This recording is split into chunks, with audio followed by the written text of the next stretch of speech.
প্রিয় সাথী, পার্শ্ব শিক্ষক ঐক্যমঞ্চের পক্ষ থেকে সকলকে সংগ্রামী অভিনন্দন জানাই। আমরা জানেন উত্তরবঙ্গ গেছিলাম, আলিপুরদুয়ার জেলার প্রথম সম্মেলনে। গতকাল সেখান থেকে ফিরেছি।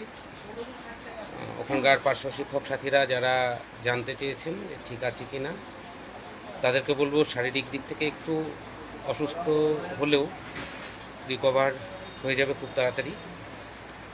আমরা সবাই ঠিকঠাকই পৌঁছাতে পেরেছি বাড়িতে। এবার যে বিষয়টা সবচেয়ে বড় চর্চার বিষয়, সেই বিষয়গুলো নিয়ে আমি আপনাদের সামনে খুব সংক্ষেপে বলবো। মেন যে বিষয়টা, বিভিন্ন জেলায় সার্কেলে এখনো পর্যন্ত গত মাসের বেতন ঢোকেনি। আমি আজকে সারাদিন এই বিষয়টা নিয়ে ছিলাম। তো সেখানে যে বিষয়গুলো আমার নজরে আসলো, তাতে মুর্শিদাবাদ জেলার 3টি সার্কেলে বাকি ছিল বেতন হতে। তার মধ্যে একটা সার্কেল সন্ধ্যার দিকে হয়েছে। এখনও বাকি রয়েছে জলঙ্গি সার্কেল আর একটা সার্কেল সম্ভবত বড়োয়া। এই দুটো সার্কেলে এখনও বাকি রয়েছে। পুরো দক্ষিণ দিনাজপুর জেলার ভাতা হয়নি। হাওড়া জেলার একটা অংশের হয়েছে, 2টি সার্কেলের হয়েছে, বাকিগুলো সব এখনও ভাতা হয়নি। বাঁকুড়া জেলার একটা বিরাট অংশে ভাতা হয়নি। কলকাতার 7 নম্বর সার্কেলের ভাতা হয়নি। এরকম আরও বেশ কয়েকটি জায়গায় ভাতা হয়নি। আমি আজকে নিজে থেকে উদ্যোগ নিয়ে আমি দক্ষিণ দিনাজপুর জেলার ডিওর সাথে কথা বলেছি। উনি আগামী 2 দিন সময় নিয়েছে, 2 দিনের মধ্যে সবার যাতে মাইনা ঢুকে যায় সেটা উনি কথা দিয়েছেন, দেখবেন। হাওড়া জেলার ডিওর সাথে কথা বলেছি। প্রথমবার ট্রেজারি থেকে মাইনা হচ্ছে, ঠিক সে কারণে ওখানকার হাওড়ার যে ট্রেজারি সেখান থেকে মাইনাটা ছেড়ে দিয়েছে, কিন্তু উলুবেড়িয়া ট্রেজারিতে আটকে রয়েছে বলে উনি আমাদেরকে জানিয়েছেন। এবং উনি নিজেও এসডিও সাহেবের সঙ্গে কথা বলেছেন, আমাদেরকেও বলেছে কথা বলতে। আগামীকাল অষ্টদা, ওখানকার জেলা কনভেনার, তিনি যাবেন হাওড়া জেলার এসডিওর সাথে কথা বলবেন, যাতে দ্রুত সমস্যার সমাধান হয়। আসলে এটা হওয়ার মেন কারণ যেটা, সেটা হচ্ছে এসআই অফিস থেকে ডিও অফিসে রিপোর্ট যেতে বহু দেরি করেছে। বহু এসআই নাকে সর্ষে তেল দিয়ে ঘুমায়, দীর্ঘদিন ধরেই আছে। আর হাওড়া জেলা সারা বছরই এদের সমস্যা থাকে। হাওড়ার ডিও অফিস যেমন কোনো কাজ করে না, আর এসআই অফিসগুলোও সে একই রকম অবস্থা। বর্ধমান পশ্চিম খানিকটা অংশের এখনও ভাতা হয়নি। মেদিনীপুর পশ্চিম এখনও অনেক জায়গায় ভাতা হয়নি। আগামীকাল সেগুলোকেও পুরোপুরিভাবে দেখব, যাতে দ্রুততার সঙ্গে ভাতা হয়। কারণ ট্রেজারিতে হচ্ছে মানে একদম মাস কাভার করে দেবে, এটা হতে পারে না। আজকে 12 তারিখ শেষ হয়ে গেল, এখনও পর্যন্ত ভাতা হলো না। এটা খুব ভালো লক্ষণ নয় বলে আমরা মনে করছি। এগুলো আমাদের জেলা আহ্বায়ক যারা রয়েছে তাদের সঙ্গে আপনারা কথা বলুন, তারা উদ্যোগ নিচ্ছেন, তাদেরকে জানান, তারা ডিও অফিসে যোগাযোগ করুন এবং অতি দ্রুততার সঙ্গে যাতে সমাধান হয় সেটাও আপনারা দেখুন। আর যেখানে যেখানে হচ্ছে না সেখানে ব্লক সভাপতি এবং সভাপতি বা কনভেনার যারা রয়েছেন তারা এই বিষয়টা উদ্যোগ নিক, তারাই এটা সমাধান করতে পারবেন।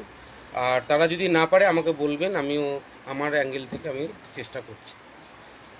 এরপরে বলবো, আপনারা যে বিষয়টা নিয়ে অধীর আগ্রহে রয়েছেন এবং সবাই এক প্রকার বিনিদ্র রজনী কাটাচ্ছেন, সেই বিষয়টাই এখনকার যেটা হট কেক, সেটা হচ্ছে বর্ধিত ভাতার জিও এখনও হয়নি। বিষয়টায় চাপে যে আমরা নেই তা না, আমরাও চাপে রয়েছি যে কেন এখনও হচ্ছে না। আজকে সারা দিন ধরে এটার পিছনেও লেগেছিলাম। আজকে আমরা কথা বলেছি হচ্ছে আমাদের বিকাশ ভবনের SPD 1 আমাদের অভিজিৎ ভৌমিক মহাশয়, তার সাথে কথা বলেছি। তাকেও বলেছি যত দ্রুত সম্ভব এটাকে বের করার চেষ্টা করুন। উনি যেটা বলতে চাইছেন, এই মুহূর্তে ওনার হাতে এটা নেই। ফিনান্স ডিপার্টমেন্ট থেকে এখনো পর্যন্ত তাদের যে অর্ডার কপি সেটা আসেনি। আজকে আমরা কথা বলেছি বিকাশ ভবনের আরেকজন অফিসার অ্যাকাউন্টেন্ট অফিসার, তিনিও একই কথা বলেছেন। এবং অরুন্ধতী ম্যাম ফিনান্স ডিপার্টমেন্টের, তার কাছে ফাইলটা পড়ে রয়েছে আজকে প্রায় 10 দিন ধরে। তিনি ফাইলটা ছাড়লেই বিকাশ ভবনে চলে আসবে এবং অর্ডারটা হয়ে যাবে। আমি আজকে কথা বলেছি শিক্ষা প্রতিমন্ত্রীর সাথে, তিনিও কথা দিয়েছেন আজকেই তিনি বিষয়টা দেখবেন এবং রাতে আবার ওনার সাথে কথা হবে। এডুকেশন মিনিস্টার দীপক বর্মনকে SMS করেছি আজকে, গতকাল ফোন করেছিলাম ধরেননি, আজ সকালেও ফোন করেছি ধরেননি। উনি মুখ্যমন্ত্রীর সঙ্গে একটা বৈঠকে ছিলেন, সেটাও জানিয়েছেন, কিন্তু জিও নিয়ে ওনার সঙ্গে আমার সরাসরি কোনো কথা হয়নি। শিক্ষামন্ত্রীর সঙ্গে SMS করেছি, তার রিপ্লাই এখন উনি দেননি, রাতে আশা করছি দেবেন। অর্থমন্ত্রীর পিএর সাথে দীর্ঘক্ষণ আলোচনা হয়েছে, আবার রাত্রিবেলা ওনার সঙ্গে। এই তৃণমূলী কালচার বন্ধ হয়, এক কথায় দপ্তরে তৃণমূলী কালচার চলছে, এটা বন্ধ হওয়া উচিত। সে বিষয়ে আমি আরও কথা বলছি। পুরো অফিসারদের গাফিলতির জন্য এই বিষয়টা হচ্ছে। আমি কিন্তু আগামী 2-3 দিনের মধ্যে যদি না হয়, আমি কিন্তু এটা মুখ্যমন্ত্রীর কানে তুলব। 1 নম্বর। 2 নম্বর, যেন সরকার প্রস্তুত থাকে, যেন শিক্ষা দপ্তর প্রস্তুত থাকে পার্শ্ব শিক্ষকদের চাপটা নেওয়ার জন্য। এটা যেন না ভাবে যে যখন খুশি দিলেই হলো, প্যারা টিচার তো যখন খুশি দিলেই হলো। আগামী 20 তারিখের মধ্যে যদি এই জিও না হয়, তাহলে এই মাসের স্যালারির সঙ্গে কোনোভাবেই অ্যাড করা সম্ভব হবে না। হয়তো আগস্ট থেকে আমরা পাবো, সেটা নিয়ে কোনো সমস্যা নেই, কিন্তু এরিয়ার হয়ে যাবে। আমি চাইছি না সেটা এরিয়ার হোক। ঠিক সে কারণেই উদ্যোগ নিয়েছি, আপনারা নিশ্চিত থাকুন এই উদ্যোগ চলতে থাকবে। আর যদি এর মধ্যে না হয়, তাহলে পরে কিন্তু আমরা 16-17 তারিখে আমরা কিন্তু আপনাদের জানিয়ে দেব কি করতে হবে। তার জন্য আপনারা প্রস্তুত থাকবেন। আমরা সময় দিচ্ছি, মানে 2 মাস হতে চললো, 1.5 মাস পেরিয়ে গেল, এখনো পর্যন্ত একটা জিও হয় না। এটা কোন দেশি নিয়ম, কোন দেশি আইন? এই সমস্ত চলবে না। বহুত দেখেছি, সরকারটাকে আমরা নিয়ে এসেছি, সরকারের আমাদের প্রতি সহানুভূতি, আমরাও সরকারের প্রতি সহানুভূতি দেখাচ্ছি, সহানুভূতি রাখছি। আর সহানুভূতি দেখাচ্ছি মানে দুর্বল হয়ে গেছি, ব্যাপারটা এরকম নয়। অবিলম্বে আমাদের ভাতা বৃদ্ধির জিও ছাড়তে হবে। হ্যাঁ, একটা সমস্যা তৈরি হয়েছে, সেটা আমার কানে এসছে। প্যারা টিচারদের সংখ্যা নিয়ে একটা ডিস্টারবেন্স আছে,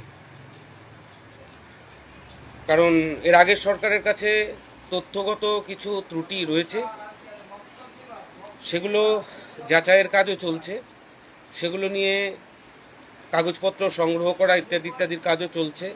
বহু জেলায় কিন্তু হয়ওনি, কিছু জেলায় হয়েছে। যেমন আলিপুরদুয়ার জেলায় আমি দেখেছি তারা কাগজপত্র জমা নিয়েছে, বেশ কিছু জায়গায় গুগল শিট ফিল আপ করিয়েছে। সব মিলিয়ে কিছু কিছু জায়গায় হলেও অনেক জায়গাতেই কিন্তু এই কাজটাও হয়নি। এত গড়িমসি, এত গাফিলতি চলছে। আর এই সমস্ত কাজগুলো করতে সরকারের 1-2 ঘন্টা জেলাগুলোর কাছে চাইলেই সমস্যার সমাধান হয়ে যাবে, কারণ জেলার কাছে সব রকম তথ্য রয়েছে। অতএব সরকার যদি মনে করে জেলা থেকে 1 মিনিট বা 2 মিনিটের মধ্যেও যদি কালেকশন করতে চায়, তাও কিন্তু পারবে। অতএব এই ধরনের গড়িমসি যেগুলো চলছে, অর্থ দপ্তর দেখাবে শিক্ষা দপ্তরকে, শিক্ষা দপ্তর দেখাবে অর্থ দপ্তরকে, এটি চলবে না। এটি অবিলম্বে বন্ধ করতে হবে। এক কথায় অফিসগুলোতে যে তৃণমূলী কালচার চলছে, সেটাকে বন্ধ করতে হবে। আমরা চুপ আছি মানে চুপ থাকবো, বিষয়টা কিন্তু এরকম নয়। বলো। তাই আপনাদের বলবো, আপনারা বেশি ব্যস্ত হবেন না। আমরা আছি, লেগেছি এটার পিছনে, এটাকে বের করেই ছাড়বো এবং অবিলম্বে বের করে ছাড়বো। আপনারা অযথা কেউ উতলা হবেন না, এত ফোন করার প্রয়োজন নেই, এত মেসেজ করার প্রয়োজন নেই। আমাদের বিষয়টা নজরে রয়েছে, পুরো বিষয়টা দেখছি। এবং আপনাদের বলে রাখলাম যে আগামী 2-3 দিনের মধ্যে যদি এই জিও না বেরোয়, যা ব্যবস্থা নেওয়ার দরকার অবশ্যই আমরা নেব। মাথা বিক্রি করিনি, মাথা বিক্রি করব না। আর এই ছোটোখাটো বিষয় নিয়ে আমরা কোনো রকম নেগেটিভ ভাবনা ভাবতে চাইছি না, এটাও সরকারের মাথায় রাখা উচিত। যেখানে দাঁড়িয়ে মাননীয় মুখ্যমন্ত্রী তিনি বলে দিয়েছেন আগস্ট থেকে চালু হবে, সেখানে দাঁড়িয়ে অফিসারদের এই যে গড়িমসি, এটাকে মানব না। কোন জায়গা থেকে এটা আটকানোর চেষ্টা হচ্ছে, সেটাও আমরা দেখছি। সমগ্র শিক্ষার সবাইকে একজিওতে ঢুকিয়েছেন, এটা কোন বাবুর কাজ সেটাও আমরা দেখব, যার জন্যে এটা আরও দেরি হয়ে যাচ্ছে। এর আগে এই একই কারণে মমতা বন্দ্যোপাধ্যায়ের আমলে ফাইল আটকে গেছিল। এই চালাকিগুলো যারা করছেন তাদেরকে আমি অনুরোধ করব, সাবধান হয়ে যান। প্যারা টিচারদের সঙ্গে খেলার চেষ্টা করবেন না, আমরা কিন্তু ছাড়ব না।